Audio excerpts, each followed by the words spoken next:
This is page number 53. What is income elasticity of demand and how is it measured? ED.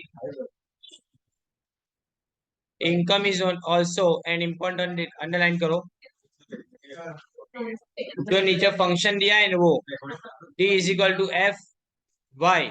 इसका मतलब जो demand है वो तुम्हारी इनकम पे डिपेंड करती है। Therefore, when income of a consumer changes,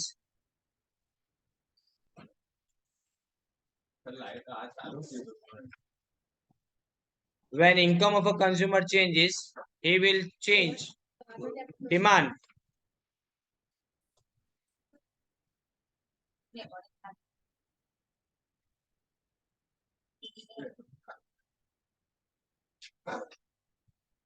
So he will change the demand for a particular commodity, other factors remaining same. But सवाल ये है, हम जानते हैं कि इनकम अगर बढ़ती है तो कुछ कमोडिटीज के अंदर डिमांड बढ़ती है, कुछ कमोडिटीज में डिमांड कम हो जाती है, तो कुछ कमोडिटीज में डिमांड पे कोई इफेक्ट नहीं होता।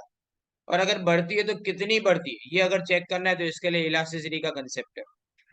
Bye how much, to get answer to this question the concept of income elasticity of demand has been introduce. अब ये अंडरलाइन करो कि income elasticity of demand shows degree of change in demand for a commodity due to change in income of a consumer. Consumer की income change होने के कारण जितना change consumer की इनकम में होता है उतना क्या डिमांड के अंदर चेंज होता है कि नहीं वो चेक किया जाता है। Now definition, income elasticity of demand is a measure of degree of responsiveness of demand for a commodity to a given change in income of a consumer. In other words, it is a ratio of proportionate change. ये कल अपने formula already देख चुके थे।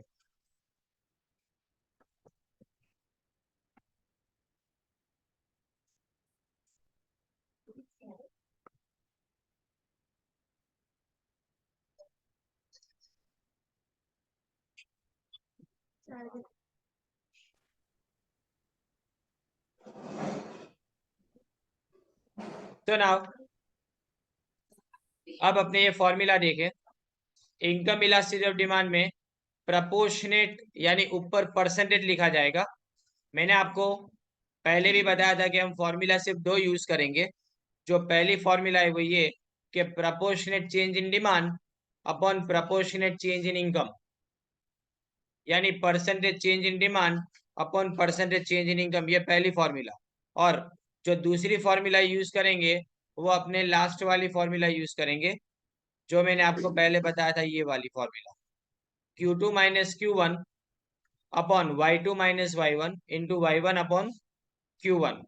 यानी quantity हमेशा upon में आएगी जब अपने ओरिजिनल क्वांटिटी लिखेंगे तो।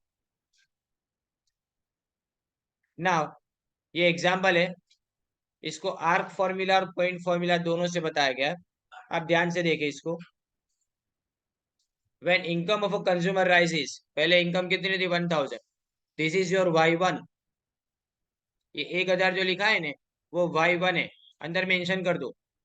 और जो 2000 लिखा है वो Y2 लिखा है।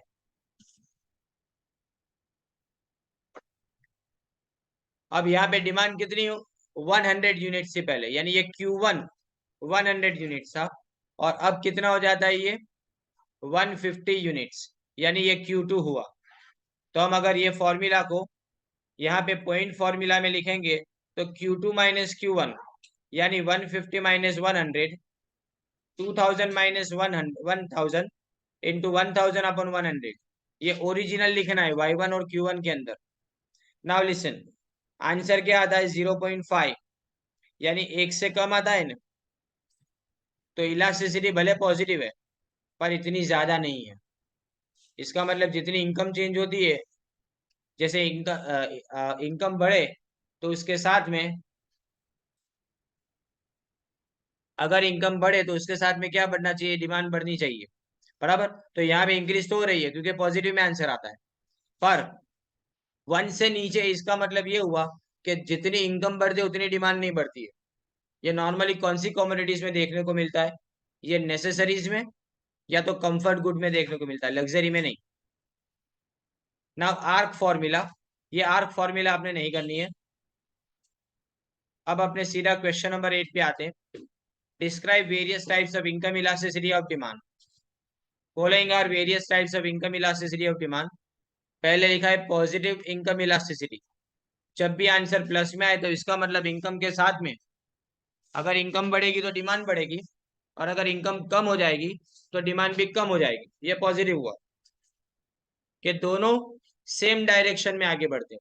एक का बढ़ना इंश्योर करता है कि दूसरा भी इंक्रीज होगा, और एक अगर डिक्रीज हो रही है तो दूसरी चीज भी क्या होगी, डिक्रीज होगी।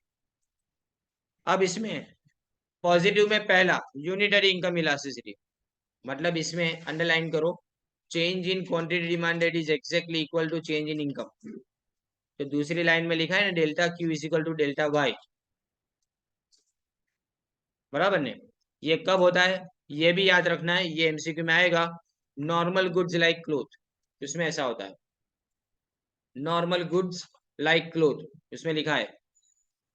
और इसमें जब भी डिमांड का कर्व आप बनाओगे तो वो upward rising from left to right, लेकिन वो 45 डिग्री का एंगल बनाएगा, ये भी अंडरलाइन। अपवर्ड स्लोपिंग है, लेकिन ये कौन सा एंगल बनाएगा, 45 डिग्री का एंगल बनाएगा। और दूसरा ग्रेटर देन यूनिटी।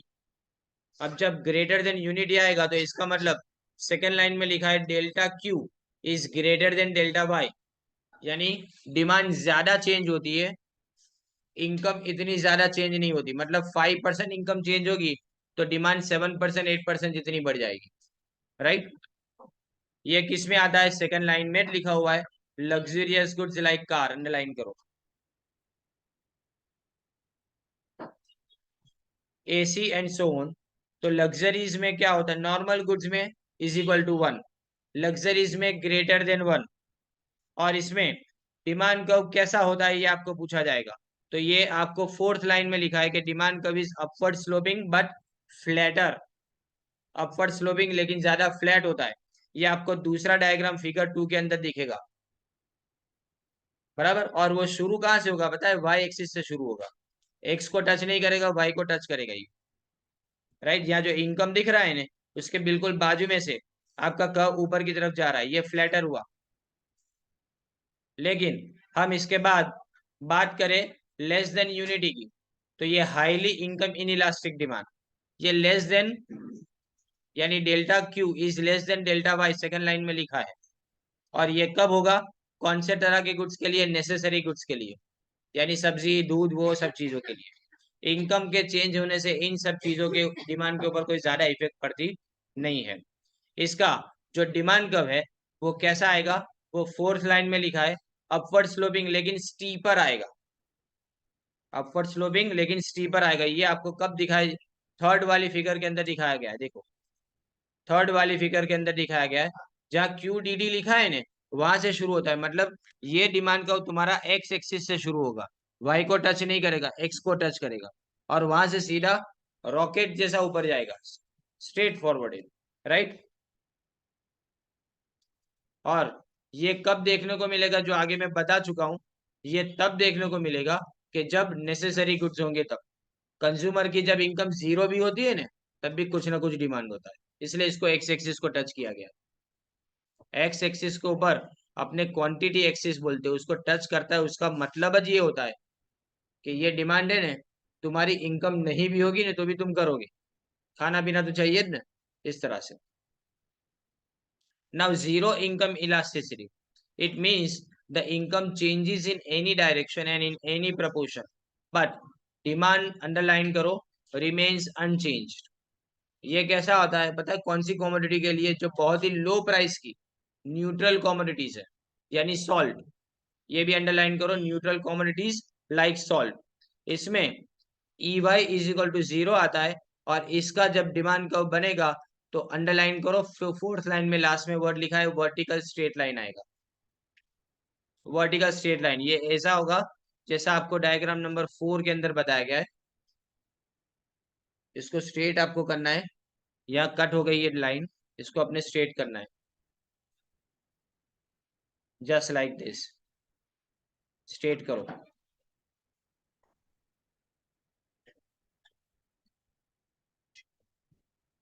नाउ अब आता है नेगेटिव इनकम इलास्टिसिटी। पता है ये कब आता है? इसमें जब इनकम बढ़ेगी ने तो उन चीजों की डिमांड तुम कम कर दोगे। और ये कब होता है? ये आपके लिए बताया गया है सेकेंड लाइन में, इंफीरियर गुड्स लाइक जवार बाजरा एक्सेट्रा। सेकेंड लाइन में नेगेटिव इनकम इलास्टिसिटी में बताया गया है इसका जो डिमांड कर्व है वो कैसे आएगा, डाउनवर्ड फॉलिंग आएगा। डाउनवर्ड फॉलिंग यानी नॉर्मल डिमांड कर्व जो प्राइस इलास्टिसिटी बताता है ना वैसा आएगा, जो आपको फिगर नंबर 4 के अंदर बताया गया है। यानी जितनी इनकम बढ़ती जाएगी ना वैसी डिमांड कम होती जाएगी, 5 के अंदर, सॉरी। ओके, सो अब आपको है ना इतनी सब चीजें हैं, वो सब अगर एमसीक्यू के लिए याद करना तो ये टेबल देख लो। Relationship between demand and income. तो पहली बात, demand does not change with change in income. तो यहाँ पे ईडी इज इक्वल टू 0 आ जाएगा। ये किस तरह की गुड्स के लिए होता है? सॉल्ट यानी न्यूट्रल गुड्स के लिए होता है, 0। अब increase in demand is equal to increase in income, दोनों इक्वल हो जाए तो इसको अपने यूनिटरी इनकम इलास्टिक डिमांड बोलेंगे। ये नॉर्मल गुड्स के लिए यानी क्लोथ का एग्जांपल दिया है। जब डिमांड ज्यादा बढ़े और इनकम इतनी ज्यादा ना इंक्रीज हो तो ईडी इज ग्रेटर देन 1 बोला जाएगा। और ये किसके लिए आता है? लग्जरी गुड्स के लिए आता है। अब increase in demand is lesser than increase in income, तो ईडी इज लेस देन 1 लिखा है। ये फूड ग्रेन्स या तो नेसेसरी गुड्स के लिए होगा। फिर demand for the commodity falls with the increase in income, ये नेगेटिव। ये कब आता है? ज्वार बाजरा यानी इंफीरियर गुड्स के लिए ऐसा होता है। अब सवाल के इसके यूजेस क्या है, शॉर्ट क्वेश्चन है ये। तो ये कहाँ पे काम लगता है? तो the concept of income elasticity of demand is used to determine whether product is normal और इंफीरियर इन नेचर। क्योंकि अगर पॉजिटिव इनकम इलास्टिसिटी है ना तो मतलब वो नॉर्मल गुड्स है।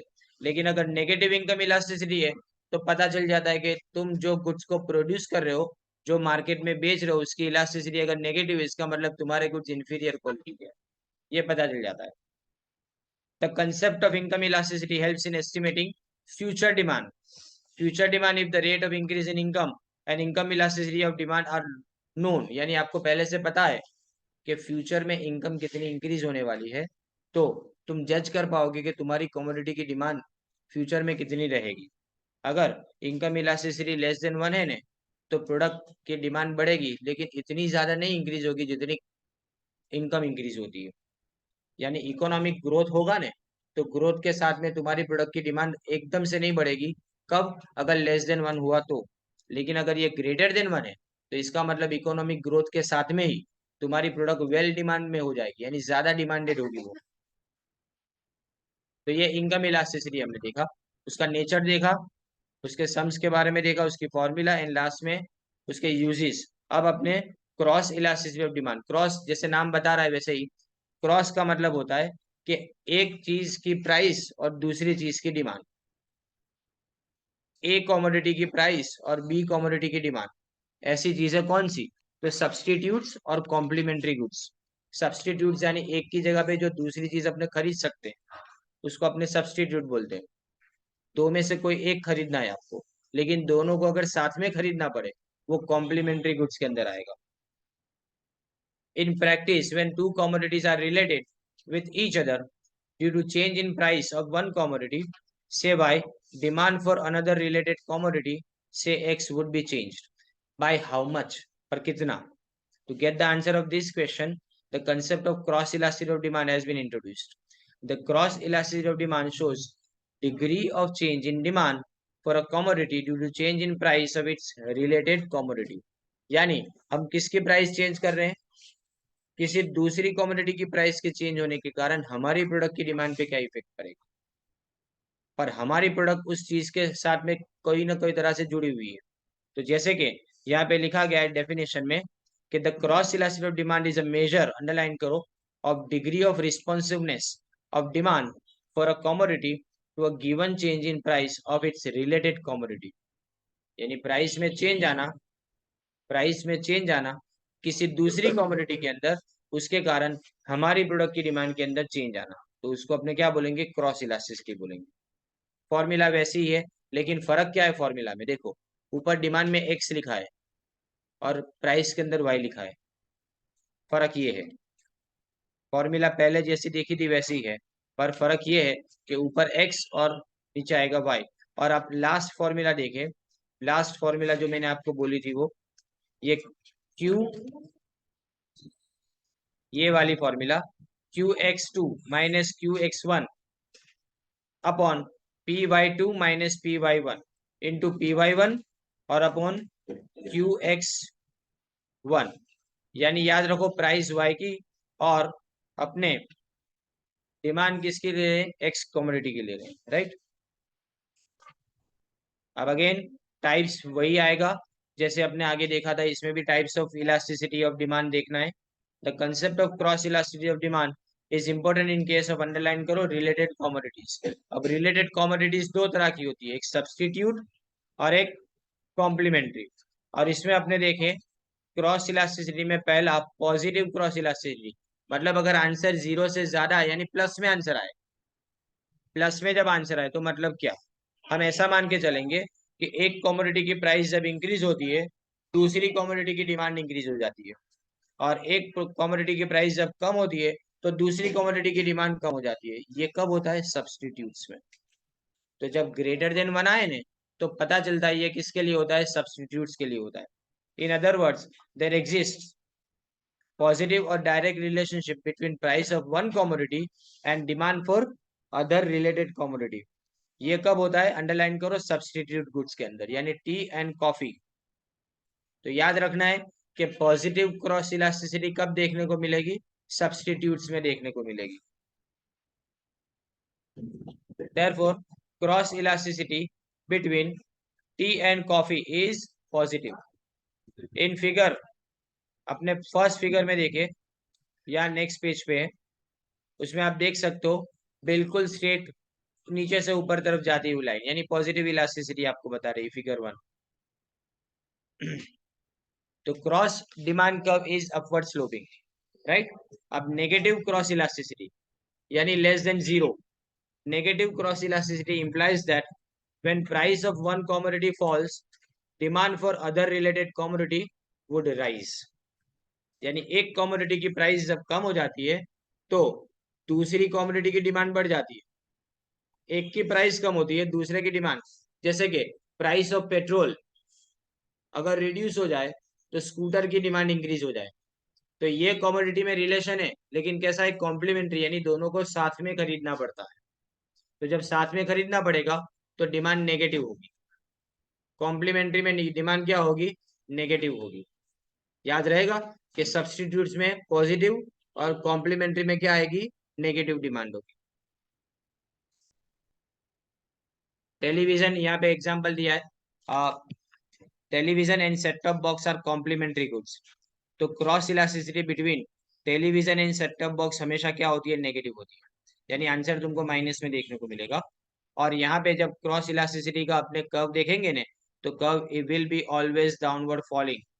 ये फिगर नंबर 2 के अंदर सामने आप देख सकते हो, राइट। इसमें एंटेना लिखा है और एंटेना अब रहा नहीं, टीवी के साथ पहले एंटेना आता था, अब एंटेना अब रहा नहीं, अब इसकी जगह सेट टॉप बॉक्स आ गए। सालों तक यही पढ़ाते रहते थे क्योंकि ये जो बुक्स है ना वो चेंज नहीं होती। Zero cross elasticity, EC is equal to 0, ये कब आता है, अनरिलेटेड गुड्स में। सेकेंड लाइन में लिखा है car and antenna totally unrelated goods है, एक दूसरे के साथ कनेक्ट नहीं करते। तो जो अनरिलेटेड गुड्स है ना उसमें एक की प्राइस चेंज होने के कारण दूसरे की डिमांड में कोई इफेक्टेड नहीं आएगा। याद रखो जब भी कभी भी आए ना कि डिमांड में कोई इफेक्ट नहीं आता तो याद रखो डायग्राम आएगा वर्टिकली, वर्टिकल स्ट्रेट लाइन आएगा। डायग्राम क्या आएगा, वर्टिकल स्ट्रेट लाइन, जो लास्ट में लिखा है। तो यहाँ पे EC इज इक्वल टू 0 आएगा, और जब EC इज इक्वल टू 0 आएगा तो ये डायग्राम बनेगा वर्टिकल स्ट्रेट लाइन।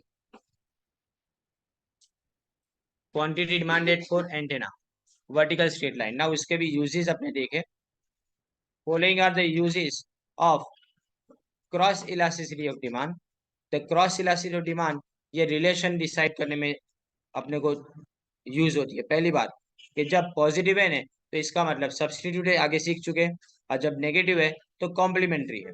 और साथ में the concept of cross elasticity second में is important in taking decision about changes in price of the product having substitutes and complementary goods, वो same है, सेकंड ना लिखे तो भी चले, क्योंकि फर्स्ट वाले जैसा ही है।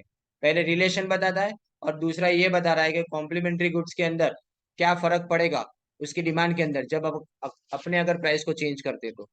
बिकॉज याद रखो प्राइस इंडिपेंडेंट है, प्राइस अपने आप नहीं चेंज होती, कोई उसको चेंज करेगा, बराबर, तब जाके डिमांड चेंज होगी, यानी प्राइस के चेंज होने के कारण डिमांड चेंज होती है, बराबर ना। अब what is advertising elasticity of demand?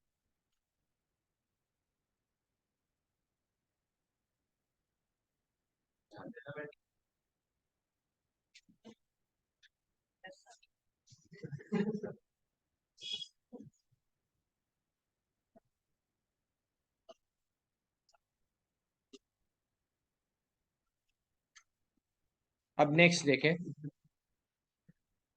What is advertising elasticity of demand, how is it measured? Advertising elasticity of demand explains the relationship between advertisement expenditure and sales. ये क्यों जरूरी है? क्योंकि एडवर्टाइजमेंट करने से फायदा होता है कि नहीं होता, नुकसान तो नहीं होगा, पर फायदा होता है कि नहीं होता ये इससे पता चल जाता है। इसलिए ना आजकल फायदा कराने के लिए ज्यादा से ज्यादा कंट्रोवर्शियल एडवर्टाइजमेंट बनाते हैं लोग, पहले सस्पेंस क्रिएट करते हैं, फिर उसके बाद में वो एडवर्टाइजमेंट लोग देखेंगे, देखेंगे तो जज करेंगे प्रोडक्ट को, फिर कम से कम 100 में से एक तो ऐसा होगा जो ट्राई करने जाएगा। एडवर्टाइजिंग इलास्टिसिटी में सेल्स में कितना चेंज आता है वो देखा जाता है एडवर्टाइजमेंट एक्सपेंडिचर के चेंज करने के कारण। अब इसकी डेफिनेशन देखो, advertising elasticity of demand is a measure of degree of responsiveness of sale of a commodity, यानी demand for a commodity to a given change in advertisement expenditure. In other words it is a ratio of proportional change in sales to proportional change in advertisement expenditure, यानी expenditure में change करना है और change किस में आएगा, demand में change आएगा। तो देखो इसमें formula proportional change in sale upon upon proportional change in advertisement expenditure, right. और अगर उसके लिए आपको फॉर्मूला बनानी है तो ये फॉर्मूला लास्ट वाली जो मैं बार बार बोलता हूँ Q2 minus Q1 upon A2 minus A1 into A1 upon Q1। अब एडवर्टाइजमेंट के अंदर क्या आता है, तो ये ना आपको एमसीक्यू में पूछा जाता है, सेकंड लास्ट पैराग्राफ जो लिखा है वो, advertising consist of those activities by which visual और oral messages are address to selected respondents. हम जानते हैं हम सिर्फ उन्हीं को एड्रेस कर रहे हैं कि जिनको हमारी प्रोडक्ट में इंटरेस्ट है, बाकी कुछ लोग तो है ना एडवर्टाइजमेंट देखेंगे भी नहीं, उसको इग्नोर कर देंगे। Address to selected respondents for the purpose of informing and influencing them to buy the products. A certain amount of sales is possible. याद रखो एक लेवल तो पॉसिबल है, एडवर्टाइज किए बिना भी कुछ तो बिकेगा ने। तो ये ओए लेवल का जो सेल्स है ना, जो यहाँ पे आपको बताया गया है डायग्राम के अंदर, वो विदाउट एडवर्टाइजमेंट भी पॉसिबल है, इसीलिए उसको वाई एक्सिस पे चिपका के रखा है, बिल्कुल स्टिक करके रखा हुआ है ओए को, राइट। अब तुम एडवर्टाइजमेंट एक्सपेंस को बढ़ा रहे हो, O A1 वहां तक एडवर्टाइजमेंट से तुम्हारा सेल्स देखो कितना बढ़ गया, OA से सीधा OS1 हो गया, यानी एकदम फास्ट इंक्रीज हो गया। क्या हो गया, एकदम फास्ट इंक्रीज। अगर ये फास्ट इंक्रीज हुआ तो इसका मतलब क्या हुआ, अगर ये फास्ट इंक्रीज होता है तो इसका मतलब ये होता है कि शुरुआत में तुमको एडवर्टाइजमेंट का बहुत अच्छा रिजल्ट देखने को मिला, लेकिन मैं अगर एडवर्टाइजमेंट एक्सपेंडिचर को OA1 से OA2 जितना बढ़ाता हूँ, यानी इतना ज्यादा एडवर्टाइजमेंट बढ़ाने के बावजूद भी मेरा सेल्स कितना बढ़ा, खाली S1 S2 बहुत ही स्मॉल पार्ट बढ़ा, और लास्ट में देखो मैं A2 से A3 बढ़ा रहा हूँ तो सेल्स में कोई इंक्रीजन नहीं है। तो इसका मतलब एडवर्टाइजमेंट A2 से A3 अगर तुम करते हो ना तो वो इफेक्टिव नहीं है, A1 से A2 इफेक्टिवनेस कम हो जाती है, लेकिन OA1 में इफेक्टिवनेस सबसे ज्यादा है। तो तीनों तीन इलास्टिसिटी यहाँ पे तुमको बता दी गई है। तो देखो और याद रखो एडवर्टाइजमेंट इलास्टिसिटी हमेशा पॉजिटिव होती है, जीरो होगी या पॉजिटिव, नेगेटिव कभी नहीं हो सकती, क्योंकि एडवर्टाइजमेंट से तुम्हारी प्रोडक्ट को रिजेक्ट करना शुरू करे ये इम्पॉसिबल है। अदर थिंग्स यानी price, quality, channels of distribution and so on remaining same, there is a direct, underline करो, direct relationship between the advertisement expense and volume of sales. Thus, an increase in the advertise expenditure of advertisement is likely to lead to an increase in sales.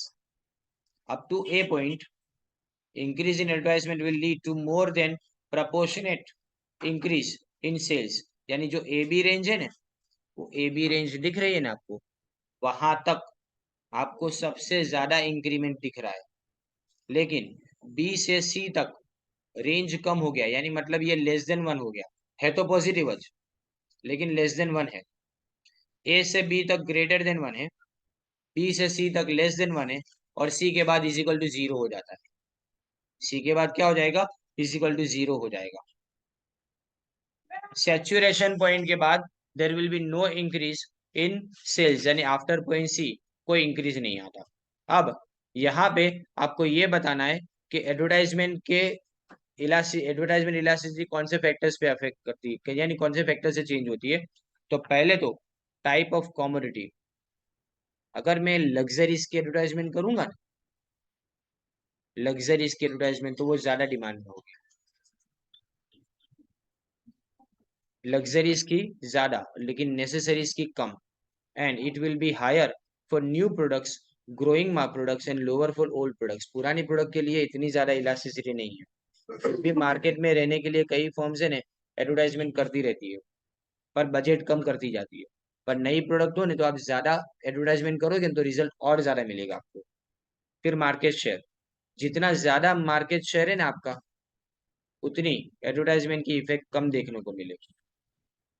जितना ज्यादा market share, उतनी advertisement की effect कम, क्योंकि आपने ज्यादा market cover कर लिया है।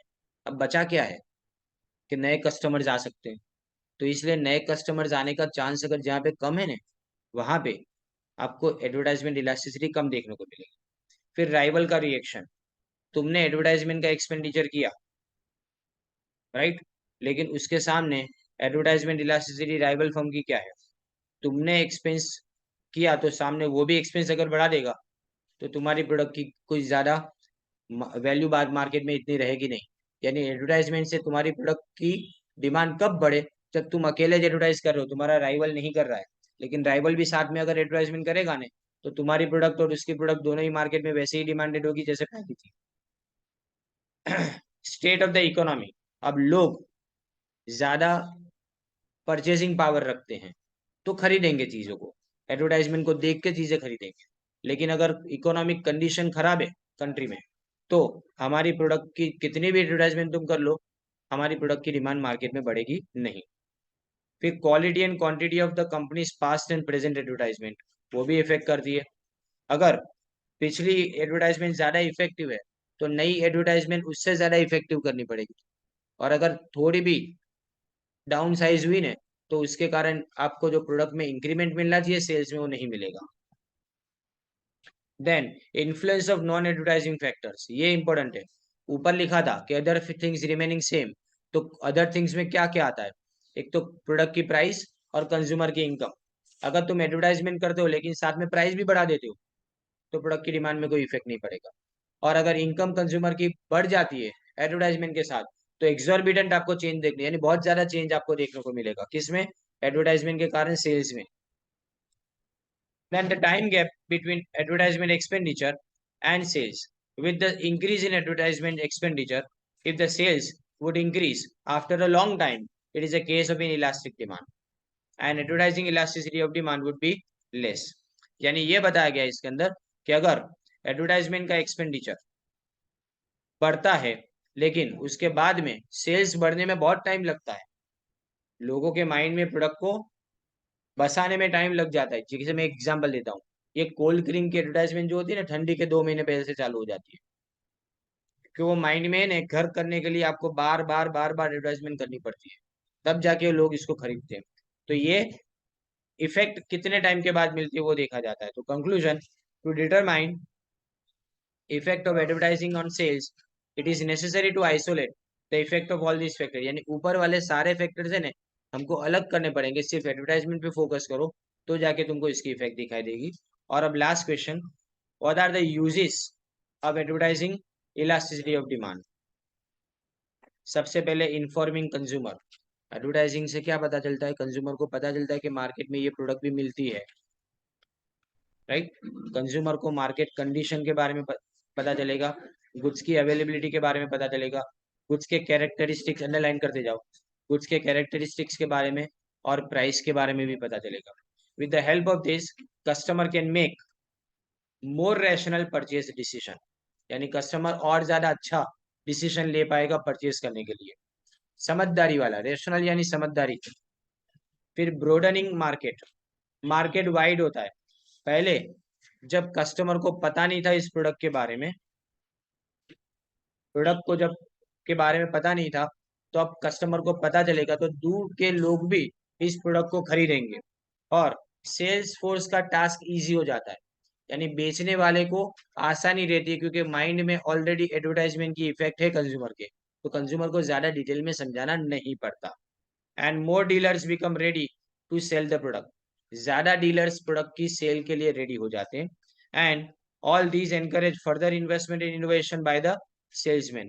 These results into large scale production and lower cost of production, and advertising increases the scope of earning more profit. यानी एडवर्टाइजिंग से क्या फायदा होता है, ज्यादा प्रॉफिट अपने कमा पाते हैं सब। Then comes encouraging competition, advertisement से ने कंपटीशन बढ़ती है क्योंकि नई फर्म मार्केट में आती है। ओल्ड फर्म भी क्या करती है, एक्सेप्टेबल बनाती है अपनी प्रोडक्ट को और ज्यादा मार्केट में। तुम्हारी नई प्रोडक्ट है तो समझ में आता है, लेकिन अगर पुरानी प्रोडक्ट है तो इसको एक्सेप्टेबल बनाने के लिए नए नए चेंजेस लाने पड़ते हैं।